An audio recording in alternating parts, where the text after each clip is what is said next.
ఎకరాలు ఇక్కడ మీరు కబ్జా పెట్టారు, తర్వాత సొసైటీని కూడా మీరు మొత్తం కొనేస్తున్నారు. ఒకవేళ ఇది నిరూపించాడు, సర్వే నెంబర్ తో సహా చెప్తున్నాడు.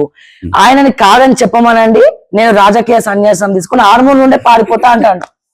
సో దీనికి ఏం చెప్తారు మీరు? నిజంగా కబ్జా పెట్టిండ్రా అంటే మీరు ఆర్మూర్ ఎమ్మెల్యేగా గెలవడానికి ముందు ఆర్మూర్ ప్రజలకు కూడా ఎన్నో హామీలు ఇచ్చినారు.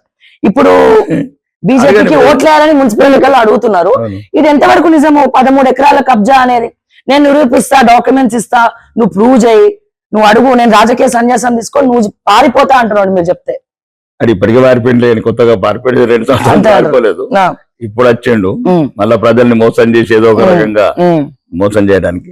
ఒకవేళ అట్లాంటిదేమో ఉన్నా దయచేసి వాళ్ళ పెంపుడు తండ్రి, వీడు పెంపుడు కుక్క కదా కేసీఆర్ దగ్గర ఫైల్ పెట్టమనండి.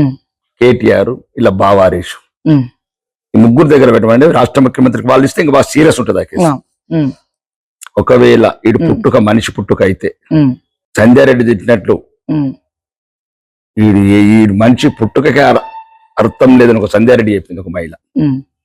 ఒకవేళ దమ్ముంటే నీకు చెప్తున్నారా, నిన్ను పెంచుకున్న అయ్యా, నీ బావ, నీ అన్న, ముగ్గురికి పేపర్లు పంపిరా.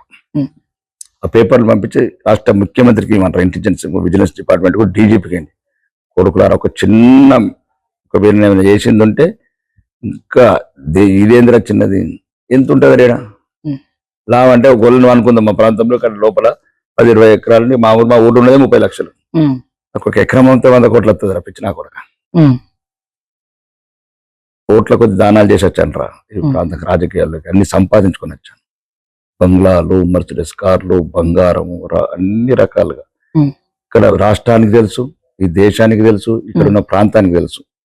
ఒక చిల్లిగా అవినీతి లేకుండా, ఎవరిని బాధ పెట్టకుండా, బంధుప్రీతి లేకుండా, కులపిచ్చి లేకుండా, మతపిచ్చి లేకుండా, మరి ముఖ్యంగా పార్టీల ప్రమేయం లేకుండా కార్యకర్తలు ఒకటి ఒకే ఒక నాయకుడు. కాబట్టి పిచ్చి పిచ్చి చౌకబారు మాటలు, మైండ్ దొబ్బినట్టు ఏదో పోలీసు వ్యవస్థని మాట్లాడి ఇవన్నీ కరెక్ట్. ఎవరు మరి మీ పేరు చెప్పుకొని ఎవరైనా చేస్తున్నారా? నా పేరు చెప్పి చాలా ఉండనే ఉండదు ఇక, ఏది ఉండదు ఇక్కడ. కులం ఉండదు, మతం ఉండదు, ప్రాంతం ఉండదు, బంధుత్వం ఉండదు, ఏముండదు ఇక్కడ. ఒకటి ధర్మం, న్యాయం, నిజాయితీ, 3తోనే ఉండాలి నాతో. ఇవి ఏంటంటే అసలు మా లైఫ్ స్టైల్ కు నా గేటే ఉంటది 10 లక్షలు 50 లక్షలు.